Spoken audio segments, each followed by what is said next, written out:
మిత్రులారా, నేటి సమాజంలో మనిషి ఏది పడితే అది తిని పాశ్చాత్య దేశాల తిండికి అలవాటు పడి పిజ్జా, బర్గర్, మనం పూర్వీకులు ఏ ఆహారం తింటున్నామో అది మానేసి పాశ్చాత్య ఆహారానికి అలవాటు పడి లేని రోగాలు తెచ్చుకుంటున్నారు.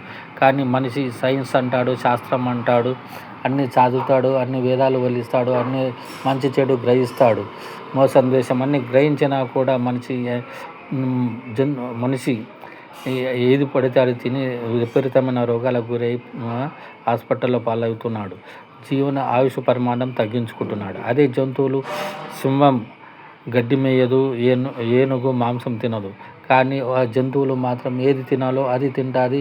ఎల్లకాలము ఆయురారోగ్యంగా జీవితాంతం శారీరకంగా బ్రతికి ఉంటాయి. ఎంత తినాలో అంతే తింటాయి. కడుపు నింటే మళ్ళీ నువ్వు సింహం ముంగట మళ్ళీ మేకపోయినా తినదు.